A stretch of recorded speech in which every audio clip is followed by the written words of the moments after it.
ko wallahi ale Allah taala yɛrɛ bɛ kale ale ala ka masaya la ko adamaden ti yada fiyewu fo tumana min na n'a y'a ye seni dɔ b'a yɛrɛ ye. Innal insana la yatgha an ra'ahu istaghna. Ko ala adamaden ti yada mɔgɔ ti yada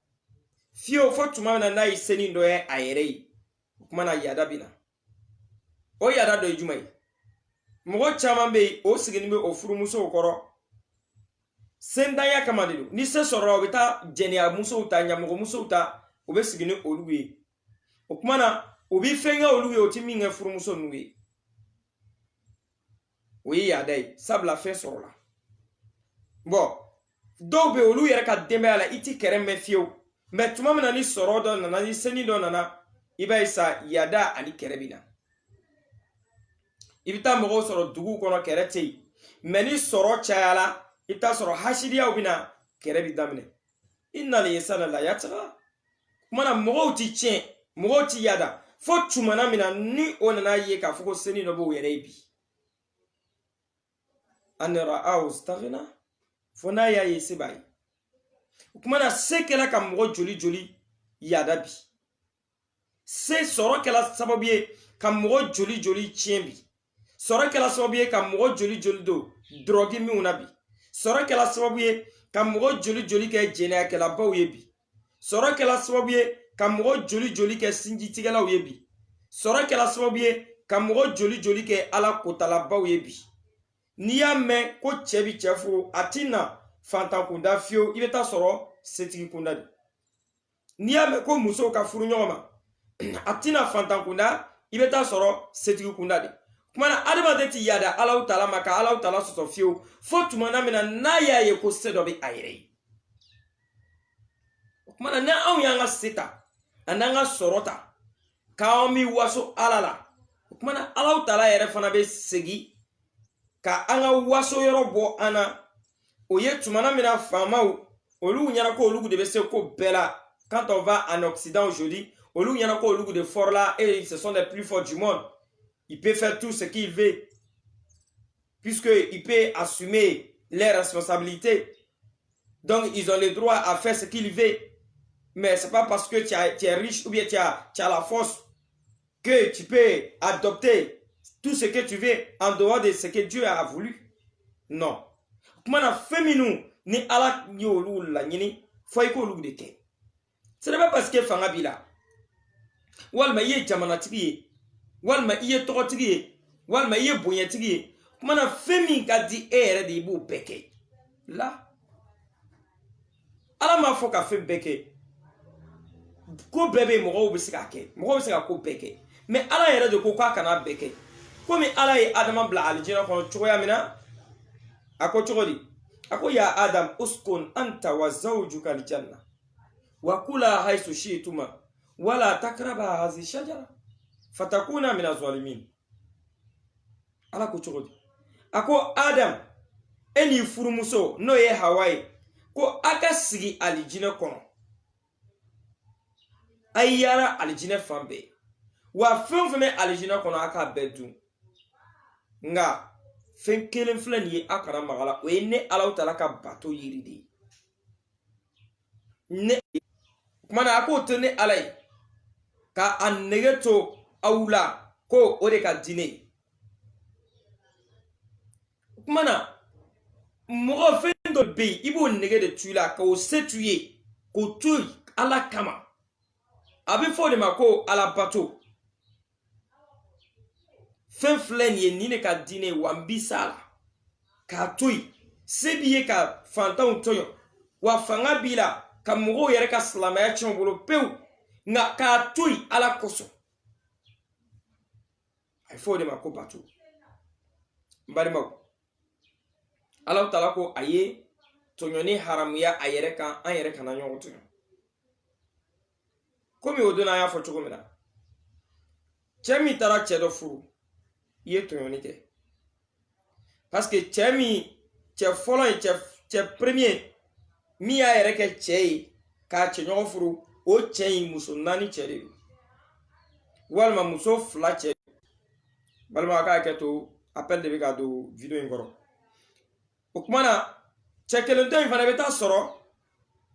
muso kele walma muso fla walma muso saba o chede do bo olugu ko nu muso nu betoy kata furu nyoma wa papier fana klala ka signer olugu la ka jira ka fuko o dagala anga fama nu fe Occidana olugu ya bebe kuma na olugu be nyon furu a égaliser la sabla a bennedo muso fana ok c'est pareil bon amotoy muso minu yere be o yere labla bi bo mbalama muso ala utala ko piki yere sutra ala yu de fo muhammadu yene ya akutudi ko ya ayuhan nabiy kulli azwajika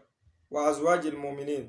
wa banatika wa banatil mu'minin an yudnina alayhinna min jalabibihinna ako muhammadu afoy furu muso ye ani mu'minu don ye ani mu'minu muso ye ani ere tawye ko o ka sutra na udu bo anga bi démocratie trela 2000 mo yere bo ka kula udu ka o yere langolo bo o julangolo bo ka yara ce sont les femmes civilisées au lieu de nyaayere la o lieu de nyaayere la muso minnu bo yere labla o bo yere bla sexu la o bo yere bla minu la o bi bo shere reglement bo la ngoro o kuma na o bi ka yara dugu kono choya minga doye en fa o lieu de civiliser la o lieu de be kodon mais minu bi ka finu do o yere la ko yere sutra ango nunu ti kodon olu ti kodon la ye mbademo kuma na anga hakili do de soro kafugo ni anye ala barka dal de ala yere tana ko yeli toli ala tana o yeli toli o de ko bay o kama me kalo mina amna nga kuma kunche ni o de noye shaban kalo yi noye sungoro makono kalo na bola abe soro kalo baraka ma fla de chema kalo horoma ma fla chema afole jumai rajaba mi tebena ari sungaro kalo ni kalo bayi ale be soro olu fla ni nyoche ko abe dota ni horomana abe dota ni fana horomana mana horoma baw de faranyo ka di kalo nuna baraju be jidi choya mina juguma fana ti ba kono te ni juguma fana ke juguma fana be multiplier comment on doit se purifier dans cette mois béni pour accueillir le Ramadan amakanga pika ala wele sungaro mi benana bana ga bangu na sam sungaro mi se mana ampela jeni ganga na nyini ke kelen balemo kasika ala wele jango ala sika yafa ama chuma mena komi ala ko chodi ako istaghfiru rabbakum innahu kana ghafara yursilu alaykum samaa midrara wa yumdidukum bi amwalin wa banin wa yaj'al lakum jannatin wa yaj'al lakum anhara mana ala ko kwanyale ala wele akaya fama doko solution wala tambolo foka ala de wele jango ala kasika yafama anye juma minun ke ni olu kala ni baran yere kozie akasika baran yafa jafama ka baran wuri ka bawuna kumana junumu yafa ni kofe ka deli ala fe ala kana to akato angana segini baran nuna tugu fiu mbalmo anga jatuna kama ni kaloy baraka be kaloy na horoma be kaloy na wa kaloy junumu be yafa kono mugamu bi nafla sel ni kaloy ngono ko so ala kira kuma ga sallam ko mugamu be nafla jodi kaloy ngono ko so be kuma na ka barajiu asabati ndedo o ka aljina soroli ko a garanti ndedo ni o ma achi o kuma na anga bama nafla selila di kaloy ngono ko so be jawanga sira a horoma so aflana ejuma shundoni ka shundu ka klavana ka hine nyogona ya sabanai anga hine nyogona ka yafa nyogoma ka makutu nyogoy minuti kuma oluka kuma nyogofe anga sinjiao anga utu anga yafa dele ala fa ala ka yafa ma okay kuma na minu mandi ala fa na mo minu mandi ala ni kalo ina no luti ni kalo horoma soro olu fa na mo damani do we ama kuma ku che no luge abina afanyere mɔgɔ min bɛ sinji tigɛ ala ti yafa olu ma kalo in na mɔgɔ minnu ye dangadenw mako tɛ u masaw la ala mako ti olu la ni kalo in na dulɔmila ala mako ti olu la ni kalo in na jɛnɛyakɛla ala mako ti olu la ni kalo in na kumana ni mɔgɔ damani ninnu ala ko hali n'olu sila k'ale ala wele kɔrɔna kala ni fɛnw la ko ale ala ti yafa ma fɔ u ka tubi ka segi ka bɔ a la ola n balimaw an ka segi an kɔfɛ n'an segila an kɔfɛ an bɛ ala sɔrɔ yafa masa ye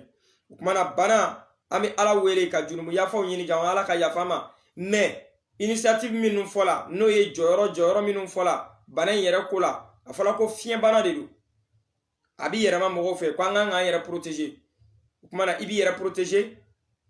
o kɛla o kumana ala b'i kɔlɔsi i yɛrɛ b'i yɛrɛ kɔlɔsi ala fana bɛ tila k'i kɔlɔsi komi ala kɛra sɔlɔ cɛ taara ka ɲɔgɔmɛ siri a donna misiri la kira y'a ɲininka k'i y'a siri wa a ka ɲɔgɔmɛ bila a donna misiri kɔnɔ kira ko i ye ɲɔgɔmɛ siri wa ko ayi ko n y'a kalifa ala la kira ko ma ko bɔ taa siri n'i y'a siri i bɛ sɔrɔ k'a kalifa ala la kumana a bɔla a taara siri ka sɔrɔ k'a kalifa ala la kumana ala kɛra y'o fɔ an ye kumana an b'an yɛrɛ de kɔlɔsi n'an yɛrɛ kɔlɔsi kumana yɛrɛ kɔlɔsi kɔfɛ sisan ala taala fana bɛ sɔrɔ k'an dɛmɛ kumana o dɛmɛ dɔnnilaw ye min fɔ an ye n'o ye an ka scientifique ye dɔgɔtɔrɔw ye ko kumana ko ɲɔgɔn fo tigɛ kɔnɔ ko an k'o dabila mais i m'a ye silamɛya la sinji balimaya la an degila ninnu na tellement farafinna a dabila man nɔgɔ mais an ka effortw kɛ mɔgɔ don n'i t'a dɔn kosɛbɛ i ba ma i tigɛ kana don a bolo mɔgɔ de i t'a dɔn kosɛbɛ a sigin tɛ ɲɔgɔn kan kosɛbɛ kana sɔn i tigɛ ka don a bolo kumana i b'o yɔrɔ an k'o yɔrɔ kɔlɔsi juguya tɛ foyi tɛ a bi dabɔ an yɛrɛ ka lakandali de kama sabula a ti sɛbɛn mɔgɔ si tɛ kan ko banabagatɔ de kumana ko ka tigɛ ko ka caya bon o tigɛ ko in je crois que hali ni olu ka fɔliw tɛ silamɛya yɛrɛ ye nin wajibiya an kan sabula ala taala ko ala kira ko sallallahu alaihi wasallam ko sanuyabagaw ko olu ye ala kanubagaw de ye wa nɔgɔbagaw olu ye sitana teriw de ye mɔgɔ nɔgɔlenw o kumana ala ko inna allaha tayyib wala yuqbal illa tayyiba ala ka sanu ala tɛ foyi fɛ fɔ sanuya ala taala tɛ maa fana fɛ maa min ma sanu kumana sanuya ye jagoya an ka diinɛ na kumana nin tigɛ ko in nana sɔrɔ anw b'an tigɛ ko i ti jɛnɛba ko kɛ ni tigɛ ma ko i ti seliji ta ni tigɛ ma ko kumana tile la seri farida 5 de b'an bolo seri farida 5 a siɲɛ kelen bɛɛ lajɛlen na an b'an tigɛ ko fɔ siɲɛ 3 a bɛɛ lajɛlen seliji taw la wa tigɛ bɛ baara kɛ a bɛɛ lajɛlen na kumana silama yɛrɛ tigɛ koli o ti gɛlɛya silama ma fiyewu tigɛ ko o ti gɛlɛya silama ma kumana tigɛ ko in n balimaw an ka matarafa jango an bɛɛ ka se ka kisi ka bɔ bana in tɔɔrɔ ma a filanan ko an kana kuma ka an da nɔrɔ ɲɔgɔn na an ka mɛtiri dɔw ta ni ɲɔgɔn cɛ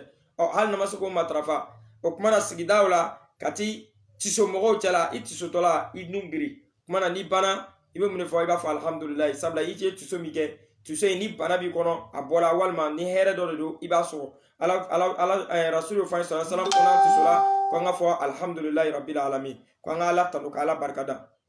wala o kumana min b'i kɛrɛfɛ ale fana k'a fɔ ko ala ka hinɛ i la yarhamukallahu ni bɛɛ lajɛlen ye ala kira ye ninnu bɛɛ d'a ma ka kɔn ni bɛɛ lajɛlen ye mais an ti ka matarafa de kumana a bɛ kɛ sababu ye sa a ka matarafa kumana ko n'i bɛ tiso i ka na n'i tigɛ ye nin cogoya la ka tiso nin cogoya la i kana kɛ mɔgɔw kan bon hali n'o yɛrɛ tɛ silamɛya bɛ mɔgɔw kumaniya ka bɔ nin bɛɛ lajɛlen ma ka kɔrɔ faamuyali ko ɲuman ala k'a d'a ma o kumana an ka nin yɔrɔ ninnu kɔlɔsi n balimaw an ka nin yɔrɔ ninnu kɔlɔsi kumana o ye dɔgɔtɔrɔw ta ye fanga fana ye min fɔ an jɛɲɔgɔn n'an kanubaga n'an teriw an b'a fɔ bɛɛ lajɛlen ɲɛna fɛn o fɛn bɛ k'an lajɛ faamaw ka jɔyɔrɔ an ka matarafa an ka matarafa misiriw datuguli an ka matarafa i ka misiri to yen e ma bɔ misiri kɔnɔ o tuma dɔ ala yɛrɛ de y'i bɔ a kɔnɔ sabula firawuna yɛrɛ a y'an bariko bɛ musa ka mɔgɔw kan ala ko musa ma k'a fɔ i ka mɔgɔw ɲɛna k'u ka don so kɔnɔ ka ne ala wele o kumana o tora o ye ala wele